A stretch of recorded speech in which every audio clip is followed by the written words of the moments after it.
Movie की शुरुआत में जेमिनी मोटल में रहने वाली एक औरत को दिखाया जाता है। वो एक प्रोस्टिट्यूट है। एक रात कोई अनजान आदमी वहाँ आता है और उस पर अटैक कर उसका रेप कर देता है। उससे बाद में पता चलता है कि वो प्रेग्नेंट है।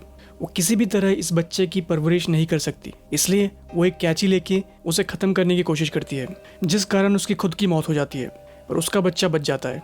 अब 23 साल बाद का सीन दिखाया जाता है। हेलेन वही लड़की है जिसे उसकी माँ ने मारने की कोशिश की थी, पर भगवान ने उसे बचा लिया था। वो अब टोरंटो सिटी में कुरियर डिलीवरी का काम करती है और वहीं अपनी बेस्ट फ्रेंड मॉली के साथ रहती है। एक दिन हेलेन को उसके फ्रेंड रोमन के घर कुछ डिलीवर करने जाना है। उस दिन हेलेन का बर्थडे भी है, इसलिए रोमन उसे एक पेंटिंग गिफ्ट करता है। हेलेन को वो पेंटिंग बहुत पसंद आती है। हेलेन जल्दी से वो पेंटिंग घर जाके रख देती है। अपने रूम में पहुंच के हेलेन मॉली से फिर से अपनी माँ के डेथ की स्टोरी सुनाने लगती है। मॉली अपने दोस्त की बहुत ज़्यादा केयर करती है और वो जैसे भी हो सके हेलेन को सपोर्ट करने की कोशिश करती है, क्योंकि हेलेन की कोई और फैमिली नहीं है। कुछ देर बाद ही मॉली वहाँ से निकल जाती है, क्योंकि उसके बॉयफ्रेंड एड ने उसे मिलने के लिए बुलाया है।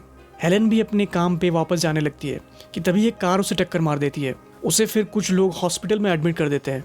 हेलेन को सिर में चोट आई है और उसकी कुछ हड्डियाँ भी टूट गई है।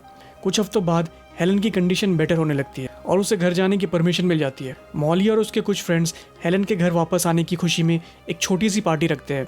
पार्टी में हेलेन मॉली के बॉयफ्रेंड एड से मिलती है, जो हेलेन में कुछ ज़्यादा ही इंटरेस्ट शो कर रहा है। पार्टी के दौरान हेलेन को अजीब सा महसूस होने लगता है और वो एकदम से बेहोश होने लगती है। उसकी नींद एक खाली पार्किंग लॉट में खुलती है। हेलेन को अभी भी नहीं समझ आ रहा कि उसके साथ क्या हो रहा है। वो जल्दी से मॉली को कॉल कर ये पूछती है कि जब वो बेहोश हो गई थी उसके बाद क्या हुआ था। मॉली उससे कहती है कि हेलेन ने उससे कहा था कि उसे कुछ ठीक नहीं लग रहा, इसलिए वो बाहर जा रही है। हेलेन जल्दी से वापस लौट जाती है, पर वो अभी भी परेशान है। कुछ देर बाद हेलेन एक बहुत डरावनी पेंटिंग बनाने लगती है। रोमन ने उसे जो पेंटिंग दी थी, वो पेंटिंग देख हेलेन को अब डर लग रहा है, इसलिए वो उसे एक कपड़े से ढक देती है। अगले दिन हेलेन को थोड़ा बेटर फील होता है, इसलिए वो अपना रोज़ का रूटीन फॉलो करने लगती है। लेकिन नहाते वक्त उसे अपने पीछे कोई दिखाई देने लगता है। फिर वो फिर से बेहोश हो जाती है और जब उसे होश आता है उसे पता चलता है कि उसके पैर में चोट आई है और उसके फ्रेंड्स उसके सामने खड़े हैं। मॉली और बाकी सभी बहुत कंफ्यूज्ड हैं। मॉली हेलेन को बताती है कि वो सिर्फ अपना टॉवल पहन के घर से बाहर चली गई थी। मॉली ने उससे रोकने की कोशिश की, पर हेलेन ने उसकी बात नहीं मानी और जब वो वापस आई उसके पैर से खून निकल रहा था। हेलेन फिर अपने पैर से टूटे कांच के टुकड़े निकालने लगती है। अगले दिन हेलेन और मॉली डॉक्टर हेडली से मिलने जाते हैं और उससे हेलेन की कंडीशन के बारे में बताते हैं। डॉक्टर फिर हेलेन से कुछ क्वेश्चंस करने लगती है।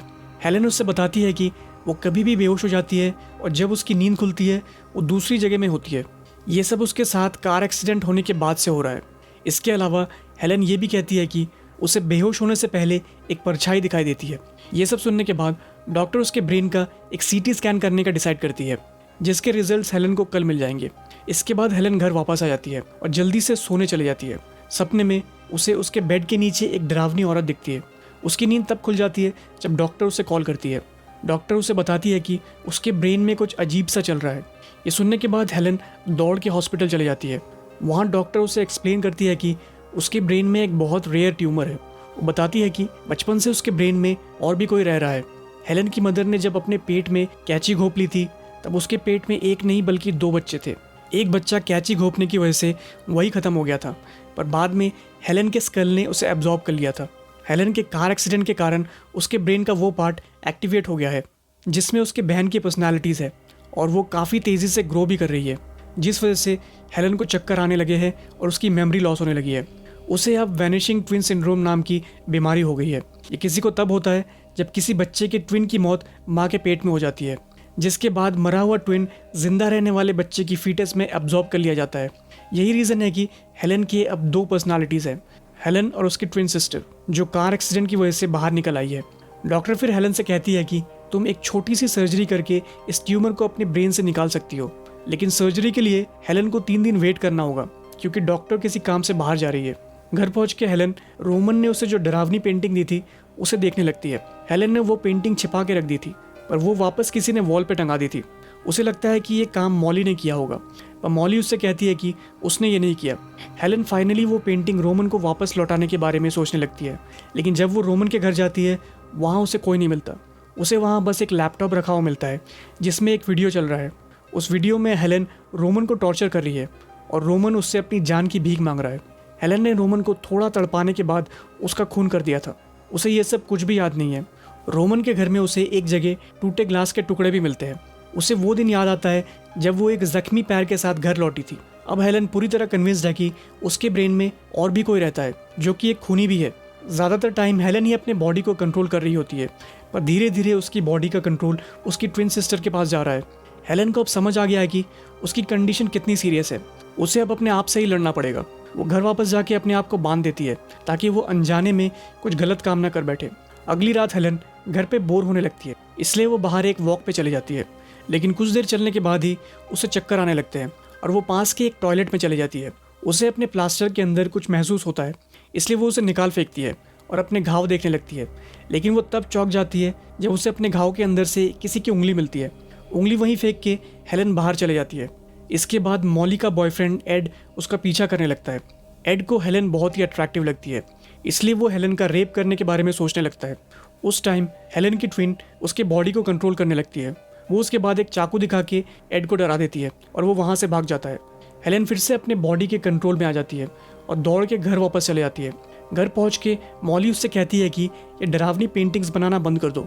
तब हेलन उससे कहती है कि वो पेंटिंग वो नहीं बना रही। उनमें इस बात को लेके बहस होने लगती है और एकदम से हेलन की ट्विन उस बॉडी का कंट्रोल ले लेती है और मॉली पे अटैक कर देती है। जब हेलन को वापस होश आता है, उसे समझ आ जाता है कि वो मॉली को बुरी तरह चोट पहुंचा सकती थी, इसलिए वो मॉली से कहती है कि कुछ दिन के लिए उससे दूर ही रहे। और मॉली को समझ नहीं आ रहा वो ऐसा क्यों कह रही है, इसलिए वो हेलन को मना कर देती है, जिस वजह से हेलन डिसाइड करती है कि उसे ही वो जगह छोड़ के जानी होगी, नहीं तो वो मॉली को मार भी सकती है। रास्ते में हेलन को फिर से एड मिलता है। एड उससे बदला लेना चाहता है क्योंकि हेलन ने उसे चाकू दिखाया था। हेलन एड को एक्सप्लेन करने लगती है कि वो उसने नहीं किया था, उसकी स्प्लिट पर्सनालिटी ने किया था। लेकिन एड उसकी कोई बात नहीं सुनना चाहता और वो हेलन का रेप करना चाहता है। उसी वक्त हेलन की ट्विन सिस्टर उसके बॉडी के कंट्रोल में आ जाती है और एड को एक झटके में ख़त्म कर देती है। उसे मारने के बाद हेलन फिर से होश में आ जाती है और देखती है कि एड उसके सामने मरा पड़ा हुआ है। उसे समझ आ गया है कि वो अपना कंट्रोल खोते जा रही है, इसलिए वो अपनी लाइफ जेमिनी मोटेल में जाके ख़त्म कर देना चाहती है, जहाँ उसकी माँ ने भी खुद को ख़त्म कर दिया था। वहीं दूसरी तरफ मॉली हेलन के साथ अपनी पुरानी फ़ोटोज़ देखने लगती है। पुराने सारे फ़ोटोज़ में हेलन हंस रही है, पर रीसेंट फ़ोटोज़ में हेलन की पर्सनालिटी पूरी तरह अलग लग रही है। फिर वो हेलन के एक्सीडेंट के बाद उसके साथ जो टाइम स्पेंड किया था उस बारे में सोचने लगती है। तब जाके उसे रियलाइज़ होता है कि हेलन के साथ कुछ तो प्रॉब्लम है और उसे स्प्लिट पर्सनालिटी डिसऑर्डर है। मॉली को ये भी समझ आ जाता है कि जिसने उस पर अटैक किया था वो हेलन नहीं, वो हेलन की दूसरी पर्सनालिटी थी। मॉली बिना टाइम वेस्ट किए हेलन को फ़ोन करती है, ये पता करने के लिए कि वो कहाँ पे है। हेलन उसे बड़ी दुख के साथ गुड बाय कहती है क्योंकि वो जेमिनी मोटेल में अपनी लाइफ को ख़त्म करने वाली है। ये सुनने के बाद मॉली दौड़ के जेमिनी मोटेल की ओर जाने लगती है, लेकिन जब तक वो हेलन के पास पहुंचती है बहुत देर हो गई थी। हेलन की ट्विन ने उसकी बॉडी पूरी तरह अपने कंट्रोल में ले ली थी और हेलन को अपनी लाइफ ख़त्म करने से रोक लिया था। वो एकदम से मॉली पर अटैक कर देती है। मॉली अपनी जान बचाने की पूरी कोशिश करती है, पर और कोई रास्ता ना देखते हुए उसे हेलन को मारना ही पड़ता है। मूवी के एंड में मॉली को घर वापस जाते दिखाया जाता है। वो हेलन के साथ बिताए पुरानी यादों के बारे में सोचने लगती है।